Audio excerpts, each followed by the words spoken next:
Hi అండి, నేను మీ అరుణ. Welcome back to మా వంట మీ ఇంట. ఈరోజు వచ్చేసి నేను గసగసాల పాయసం చేస్తున్నానండి. గసగసాల పాయసం చాలా అంటే చాలా బాగుంటుంది.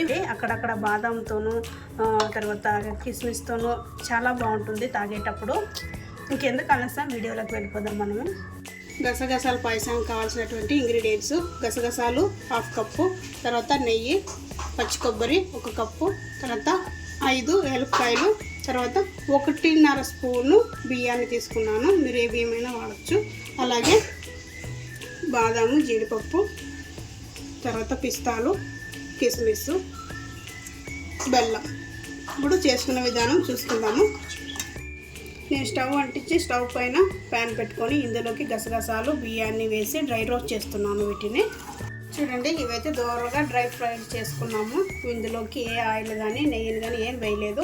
ఇలాగ డ్రై రోస్ట్ చేసుకున్నాను. ఇప్పుడు స్టవ్ ఆఫ్ చేసుకొని వీటిని సపరేట్ ప్లేట్లు తీసుకున్నాము. ఇదే గిన్నెలోకి డ్రై ఫ్రూట్స్ని కూడా డ్రై రోస్ట్ చేసుకుంటున్నాను. ఇప్పుడు మనం డ్రై రోస్ట్ చేసి పెట్టుకున్నాము కదా ఈ గసాలు, బియ్యము ఇందులో మిక్సీ గిన్నెలో వేసుకుంటున్నాము. అలాగే డ్రై ఫ్రూట్స్ ఉన్నాయి కదండి, ఈ డ్రై ఫ్రూట్స్ కూడా ఇందులోకి వేసి మెత్తగా మిక్సీ పట్టుకుందాము. అలాగే ఇందులోకి నేను యాలక్కాయలను కూడా వేస్తున్నాను. అలాగే 1 కప్పు దాకా పచ్చి కొబ్బరిని తీసుకున్నాను కదా, ఇది కూడా మిక్సీలో వేస్తున్నాను. వీటిని మెత్తగా అంటే మెత్తగా గ్రైండ్ చేసుకోవాలి, కొద్దిగా వాటర్ వేసుకొని. ఇప్పుడు అలాగే 1 పక్కన గిన్నెలో బెల్లాన్ని కరిగించుకుంటున్నాను. స్టవ్ అంటించి గిన్నెని పెట్టుకొని ఇందులోకి బెల్లం వేసుకొని వాటర్ వేసుకొని బెల్లాన్ని కరిగించుకుంటున్నాను. ఇప్పుడు మనం ఒక గిన్నెని పెట్టుకొని ఇందులోకి 1.5 స్పూన్ దాకా నెయ్యిని వేసుకున్నాము. అలాగే ఇందులోకి మనము డ్రై ఫ్రూట్స్ని ఫ్రై చేసుకున్నాము. వీటిని నెయ్యిలో ఇలా ఫ్రై చేసుకున్న తర్వాత వీటిని తీసి సపరేట్ చేసుకుందాము. ఇప్పుడు ఇదే గిన్నెలోకి మనం ముందుగా మిక్సీ చేసి పెట్టుకున్నాము కదా, దాన్ని ఆ మిశ్రమాన్ని ఇందులో వేసి నెయ్యిలో ఫ్రై చేసుకుందాము.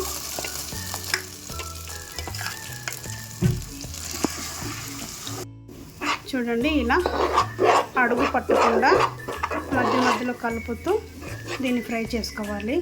ఈ పాయసం వచ్చేసి చాలా అంటే చాలా హెల్త్కి మంచిదండి. నిద్ర లేనటువంటి వారికి కూడా నిద్ర చాలా బాగా పడుతుంది. అలాగే జీర్ణం కూడా తిన్న వాళ్ళకి జీర్ణం కాకుండా ఇబ్బంది పడుతుంటారు కదా, అలాంటి వారికి కూడా జీర్ణశక్తికి చాలా ఉపయోగపడుతుంది ఈ పాయసము. చూస్తున్నారు కదా, ఈ నెయ్యిలో ఫ్రై చేస్తున్నందుకు ఇది సపరేట్ అవుతూ వస్తుంది. ఇలా ఫ్రై చేసుకోండి. అలాగే ఇది స్మెల్ కూడా బాగా వస్తుంటుందండి ఫ్రై చేసేటప్పుడు. చూడండి, ఇది చక్కగా ఫ్రై అయిపోయింది. ఇప్పుడు ఇందులోకి మనం మిక్సీ కడిగి పెట్టుకున్నాం కదా, మిక్సీకి ఆ నీళ్ళని వేస్తున్నాను. చూడండి, ఈ వాటర్ కూడా వేసి నేను కలిపేసుకున్నాను. చూడండి, ఇప్పుడు మనం ముందుగా బెల్లాన్ని కరిగించి పెట్టుకున్నాం కదా, ఆ బెల్లాన్ని నీళ్ళు ఇందులో వేస్తున్నాను. ఈ బెల్లం నీళ్ళు ఉన్నాయి కదండి, వడగొట్టుకొని తీసుకోండి. అందులో మట్టి పెంకలు అవి ఇవి ఉంటాయి. తర్వాత ఇందులో వేసుకోండి. చూడండి, నేను అన్నీ వేసేసాను.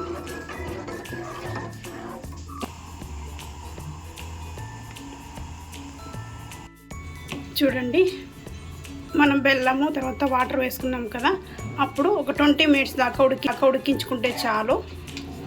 ఇది ఉడికిపోయింది. ఇక స్టవ్ ఆఫ్ చేసుకుందాము. చూడండి, ఇదైతే రెడీ అయిపోయింది. ఇక మనం దీన్ని సర్వ్ చేసుకుందాము. ఇక ఇందులోకి డ్రై ఫ్రూట్స్ని వేసుకుందాము. చూసారు కదండి ఈ గసగసాల పాయసం. మీకు ఈ వీడియో ఎలా అనిపించింది? మీకు నచ్చినట్లయితే లైక్ చేయండి, షేర్ చేయండి, సబ్స్క్రైబ్ చేసుకోండి. Thank you for watching.